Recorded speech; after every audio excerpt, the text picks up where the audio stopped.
Hey there, folks. So, welcome to day 223, and I am a bit embarrassed by this. So, I recorded this War of Mine video, and there were some issues with some interruptions that happened, and some of the gameplay actually went missing. Uh, and I talk about this a little bit in the video. Things got a little confused, so there's definitely some missing portions of it. So I'm not going to air the entire thing. I think that would just be a waste of time. Instead, I'm just going to show you just this portion of it and speed it up without sound and just enjoy it. It's a fun little, I don't know, really hyper quick tear through this War of Mine. This War of Mine has an amazing story. It is originally a video game made into a board game made by people who went through wartime, who wanted to show what wartime was really like. And the stories in it are always grim. It's definitely the best game you'll feel that you'll play, yet still feel miserable afterwards from just what humans are like, and just that feeling. There's a lot of story in the game. There's this huge book of scripts.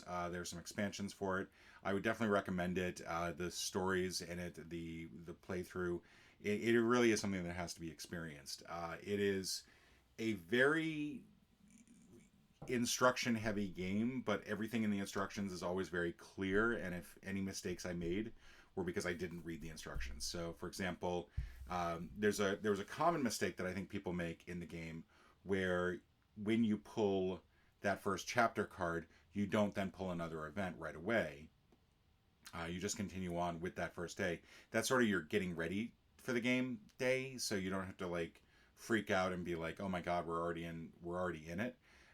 But chapters 2 and 3 do tell you to draw an event card as soon as you finish reading that card. So chapter 1 is a free day, and then chapter 2 and 3 do tell you to go straight to the event that follows, and then that can make a big difference. I got lucky. I had my first in the final chapter events. There's one that's like a ceasefire, and that's the good one to get as quick as possible. And I got that one immediately after starting chapter 3.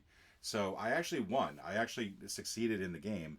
All three of my people survived, and I felt pretty good. I really wish I could just show the entire gameplay, but unfortunately, like I said, I'm an idiot, and so instead get to enjoy this lovely little video of speeded up gameplay for this War of Mine. I may still try to do a full playthrough of this War of Mine when I have an appropriate amount of time for it. It is a long game. It is very long, and it is the sort of game that I think I'd probably have to post in segments, just simply because of how long it is. Uh, let's see. I'm at 3 minutes now of recording time, which means we're already at the first break.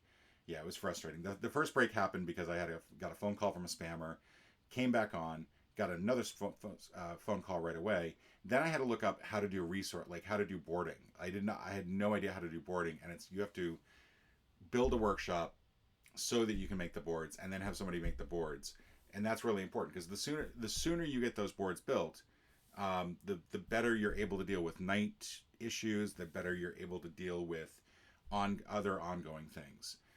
But again, instruction heavy game. Read the instructions though. Everything is always on the card. Everything is always on the board. It explains it very, very clearly. Um, it's.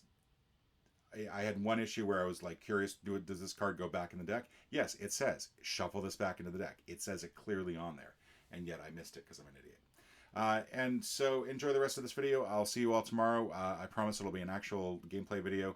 But for now, enjoy the speed through of this War of Mine.